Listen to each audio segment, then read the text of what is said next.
Why shouldn't it be? I'm doing yet another one of these strange commentary things that I do. My dear cameraman, Steve Gray, was kind enough to give me a beer to help me out with this, so this could get a little strange depending upon what medication I took earlier. So to begin, I've always had, ever since I've encountered it, a love for Asian horror films. Around about 1998, 1999, friends of mine started sending me really interesting films from Hong Kong, Korea, and Japan. But the first one that really grabbed me and held me was a film called Audition. It's done by a director by the name of Takashi Miike. And if you've not seen any of his work, this might be one of his most interesting and actually, as strange as it may seem, one of his more laid-back pieces of work. Audition is the story of a man who is a TV producer in Japan. His wife passed away several years ago and he hasn't really gotten over it. His friends are kind of gathering together to try to help him rebuild his life. And in the process of doing so, one of his friends has this brilliant idea. You're a TV producer, I'm going to hold an audition for a TV show. Let's see if any of the actresses that come in are anybody that you would want to date. The man agrees to this mostly just to get his friend off of his back. And along the way, he meets a young lady by the name of Asami.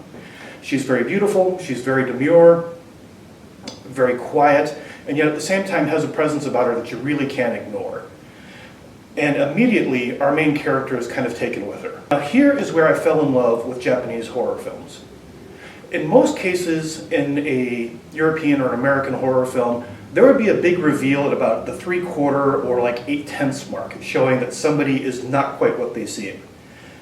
In Audition, that happens at about the 1/3 mark. With this shot here,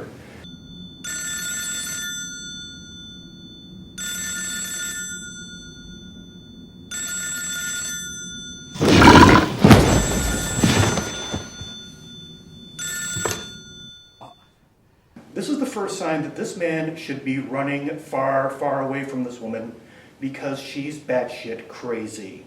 Now, the great thing about this, and the thing that made me think that Takashi Miike is an absolutely brilliant director is, even after knowing that this woman is insane, even after wondering what the fuck is in that bag, you're caught up in the tension of wanting to just get this man as far away from this girl as possible, and it becomes a huge tension fest as you sit there and watch as he falls more and more into her trap, as he hears more and more of this girl's increasingly horrible story.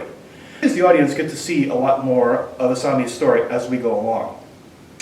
And you learn that this girl has been horribly abused, you learn all of these incredibly terrible things, but then you also learn about what seemed to be a list of strange disappearances, odd things that happen, body parts being found around her old apartment. It just gets weirder. And the entire time you're almost ready to scream at the screen, dude, run far, far away. As did I mention, she's crazy. And you think you know what to expect at the very end of this particular film. Except it's Takashi Miike. You know that in Japan, he has a reputation for taking anything in its genre far beyond anything that it's ever been before. Like, I'd say 3/4 of this film is a long tension buildup. And then when you get to the end, well, it's kind of one of the most intense, occasionally sickening scenes that you cannot take your eyes off of. One of the things to consider whenever you watch a Takashi Miike film is that one of the things that he does, maybe better than almost any director that I can think of, is his use of color. It seems kind of strange to say, but even in broad daylight, his films are colored in such a way that there's always an impending sense of darkness right around the corner.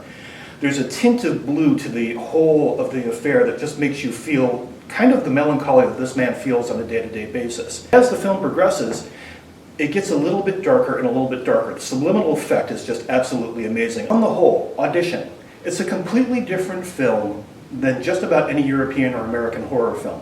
It carries a lot of the same elements, but the timing and the sense of style to it are completely different than anything that I had seen previously. I highly recommend that you pick it up, especially as we're coming into the Halloween season. But as a warning, I would really, really recommend that you not watch this prior to a blind date. Anyway, I'm Dave Nesbit. This is A Mind Apart. Thank you very much.